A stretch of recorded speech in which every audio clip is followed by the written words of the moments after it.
Hey guys, welcome back to Sparkman Homestead. This is another week's worth of our homestead, really digging into the pantry now meals. So for the very first meal, I am actually going to make one of my favorite childhood recipes. This is porcupine balls. The recipe that I was just showing you there was actually one of my mom's recipe cards that she had handwritten. She handed down a whole bunch of her recipe cards to me, so I was excited to finally get to use this one. I've had this recipe forever and I really just have not used it, and then suddenly I was just going through the box and found this recipe and I thought, I'm gonna do this. I haven't had it in over 20 years and it was so good. It brought back a lot of childhood memories.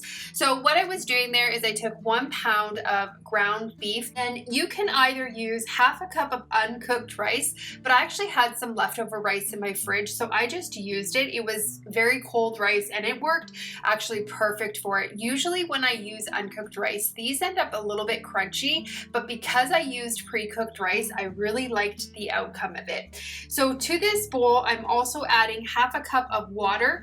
I was debating whether to add milk or not to this. I thought maybe it would be a little bit more rich, but I decided to go with the water. It is a really cheap option to add to it instead of the milk. 1/3 cup of chopped onions. Now I did not add the chopped onions. I just added 2 teaspoons of my homemade onion powder. Definitely use the onions if you like onion. Then 1 teaspoon of salt, half a teaspoon of celery salt, 1/8 teaspoon of garlic powder, and 1/8 teaspoon of pepper. I just ended up upping it to a half a teaspoon, and 2 teaspoons of Worcestershire sauce. You're gonna stir it all together, make sure it's all incorporated, and then you're going to roll them into you can actually make these to however what size you want. I wanted like a smaller meatball, but not too small. So you're just gonna roll them up and then put them in a casserole dish. I have my oven preheated at 350 degrees.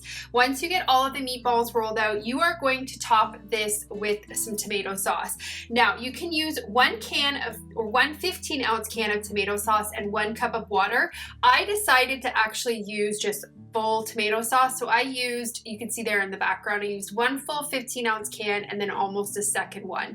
I also wanted to add a little bit more flavoring to this, so I added another couple dashes of Worcestershire sauce and some salt. My tomato sauce was not salted, so that's why I wanted to add some extra salt. You're gonna cover it with foil and put it in the oven for 45 minutes or approximately 45 minutes. You want it to be nice and bubbly like that and kind of have the meatballs almost cook through. You're going to take it out, uncover it, and then bake it for another additional 15 more minutes, and then take it out, and there you have your supper. We like to serve this over top of mashed potatoes, so I did a side of mashed potatoes there, and because I was being really kind of lazy on this night, I didn't actually make a vegetable to go with it because I said it has tomato sauce in it and tomato sauce is made with tomatoes. So there's our vegetable. But this was such a good meal, and like I said, it just really brought back some childhood memories. I highly recommend this.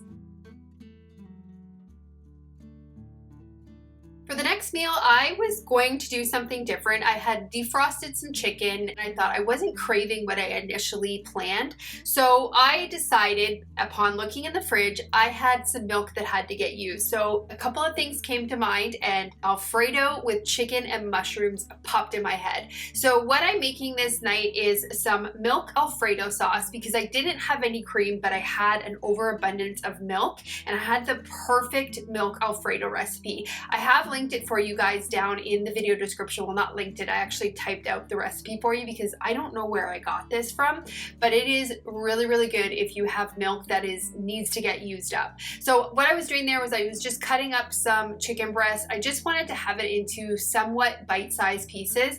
I have a little bit of butter and oil in that cast iron skillet, and I'm just going to fully cook that chicken breast.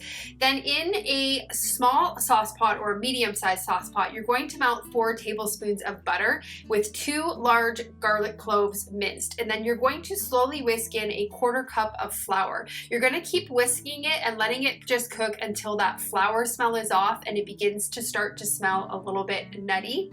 Once it gets to that point, you're going to take 3 cups of warmed whole milk. So while this was cooking in the background, I just had this in the microwave kind of just warming up a little bit. You're gonna slowly whisk this in until the sauce gets good and thick. You wanna just kind of keep it on somewhat of a low heat and just cook it and just keep watching it because it will burn the bottom of the pot. So I was trying to multitask in the background here and get my mushroom sauteing. So I was just kind of going back and forth between the sauce and the mushrooms. So if you see there in the background, I'm just adding my mushrooms to there. I use probably about 8 ounces of just baby bell mushrooms.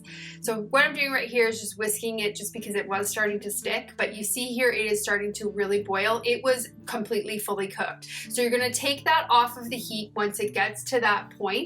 Once you take it off of the heat, you are going to whisk in 2 cups of grated Parmesan cheese. I was just using that pre-grated stuff.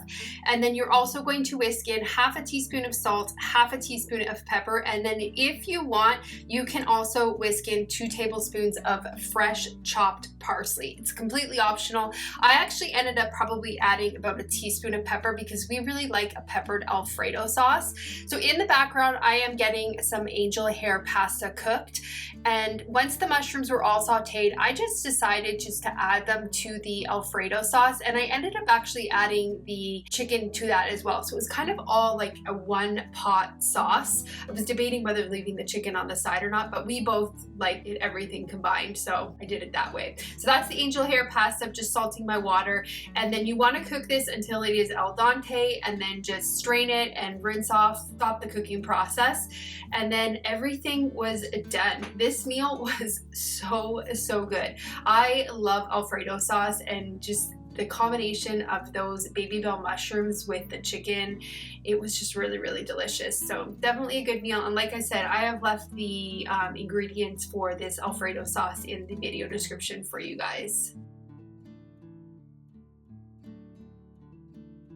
For the next meal, I decided to do a little bit of a sweet treat. I found a recipe for an apple pound cake. And because we are in the height of apple season right now, I am making all of the apple desserts. This recipe looked really delicious. It used quite a bit of eggs, well, 3 eggs. So I thought it would be perfect because I had a little bit of excess eggs on this particular day. I guess I forgot to press record, but if you see there in the background, I have 1 cup of unsalted butter, and it was softened to room temperature, and I just beat that butter until it was nice and creamy. I also greased a 1 pound loaf pan. I just used a regular Pyrex loaf pan. I don't know if it was necessarily 1 pound, but all of the batter actually did not fit in it, so that may help with your judgment on that. So in a small bowl right there, I was just mixing 1.5 cups of a organic white sugar and 1.5 teaspoons of cinnamon. Once I got all of that butter beat up, I added that sugar cinnamon mix to the butter, and I ended up beating it until it was light and fluffy. So you're gonna put it on low speed, and then you're going to add 1 egg at a time, and you're gonna do 3 eggs in total. Once you get all of that incorporated, you're going to gradually add the flour and milk alternating until smooth. So you're going to use 2 cups of an all-purpose flour and 3/4 cup of room temperature milk. It says it's very important to have all of your ingredients at room temperature. So your butter, your eggs, and your milk all are supposed to be at that temperature. So you're just going to alternate them back and forth, and then you are going to add in 2 teaspoons of vanilla extract while it is mixing on a low speed. I also have my oven preheated at 300 degrees, and I have chopped up 2 apples. You want to also peel those apples. Once you get everything incorporated, you're going to fold these apples in. It says to pour the batter into the loaf pan and only fill it 3/4 high to compensate for the rise. I had way too much batter for mine, so I ended up making like 1 regular loaf, and then I had a second loaf that was really small. You want to bake this for 65 minutes or until the toothpick inserted comes out clean. I think this actually ended up taking me almost 90 minutes to cook. It took a pretty long time. The smaller one was cooked a lot quicker. Now there is an option in this recipe to put an icing on top of it. I did not film the icing. I did end up putting it on it, but it was way too rich of an icing. It was just like a standard vanilla icing, but it was actually a pretty good apple dessert. I definitely would recommend it. I actually have one sitting in the freezer right now. Like I said, it made 2 loaves and we weren't going to eat both of them, but definitely recommend that one, and recipe recipe is linked for you guys in the video description. For the next meal, you may notice a little bit of a change of scenery. We are actually camping this weekend. We are staying at a local racetrack. My husband works for a car company and they were putting on an event at a local racetrack. So we just stay the weekend because it is too much for us to go back and forth. So I needed some really good crock pot meals to do this weekend. And it is perfect timing because we are now in the month of October and I am wanting to loosely participate in this challenge of crock pot cooking. It's called Crocktober. So I am going to be trying to put out at least 2 crock pot meals for you guys each week. And so the very first meal we are going to start out with is a barbecue chicken sandwich. So I'm actually not doing chicken, I'm doing turkey. I have about a 2-pound boneless, skinless turkey breast there. Just put it in the bottom of the crock pot, and then I'm taking 2 jars of my home canned Sweet Baby Ray barbecue sauce. You can use whatever barbecue sauce your family likes. I just used the Sweet Baby Ray's because that's what we really love. I decided to add a couple more additional flavors to it. So I added some of my homemade onion powder and some minced garlic. You don't need to add that. I just wanted to add those extra elements of flavor to it. Then you're going to turn your crock pot on low and just kind of let it sit through the day. Now I did come midday and end up shredding it a little bit because I really wanted to get that barbecue sauce infused in that turkey just to flavor it even more. I found a recipe online for some homemade sourdough Hawaiian rolls. So I made them up the previous day. I didn't actually end up filming that for you guys because it was a 2-day process, but I can leave the recipe linked for you. It is from Lisa over at Farmhouse on Boone, and these Hawaiian rolls tasted exactly like the ones at the store. So authentic, but they had a little bit of a sourdough tang. So delicious. So this is the very first crock pot meal that we're going to do for Crocktober, and it is the most simplest, easy to make meal. For the next night, we were still camping, so I had the crock pot there and I had planned another crock pot meal because these are the most amazing meals to have when you are at this event like this.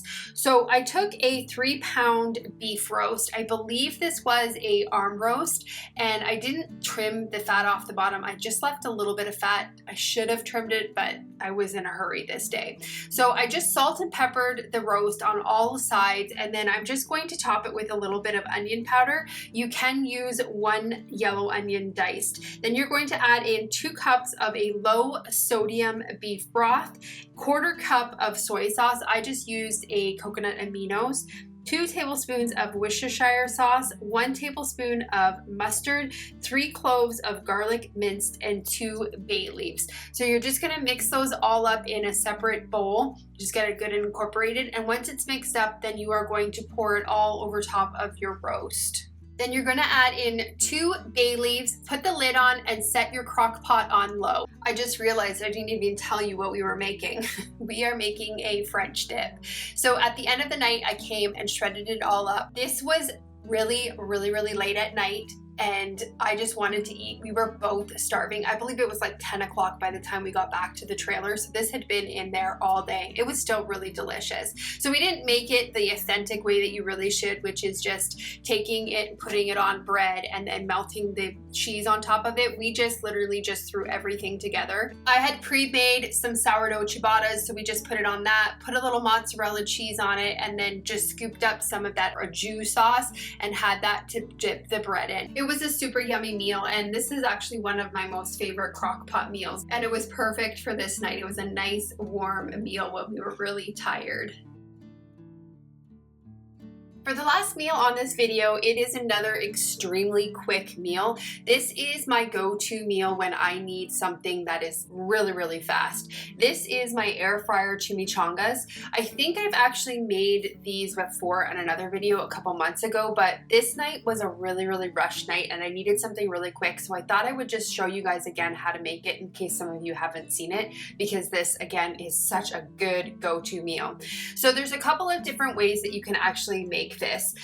You can start with just skinless, boneless chicken breasts and then just cook them and shred them. Rotisserie chicken also would work really good for this recipe, but I am going to be using my canned chicken because it is my go-to on quick nights. So I'm taking some tortillas here and I'm just gonna warm them up a little bit. I just used 4 fairly large burrito-sized tortillas.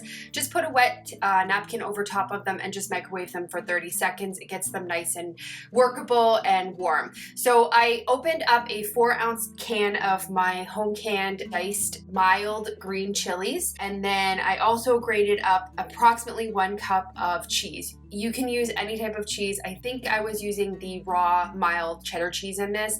Recipe does recommend using a Monterey Jack in this. Other thing that I was also doing at the beginning of the video is I had pre-made white sauce. Again, this is my go-to recipe. So I make a big batch of this Mexican white sauce. The recipe is linked for you guys below, showing you how to make this. I had this in the freezer and I just put it in a saucepan and just warmed it up because you do want to have it somewhat warm for this recipe. Once I have all my components ready, I'm going to combine them all in a medium bowl. So I'm going to add my boneless, skinless chicken breast, or in my case, my shredded canned chicken. The other thing too, I actually heated up that chicken a little bit before I put it into this bowl. 1 cup of cheese, 4 ounces mild chili, half a teaspoon of ground cumin, and salt and pepper to taste. I did salt and pepper mine a little bit more because my canned stuff was not salted. And then you want to add 1 cup of that Mexican white sauce. For these measurements, using the size tortillas I used, I found that it made approximately 4 of them. The recipe says you can get away with doing 6, but I like to have mine really filled.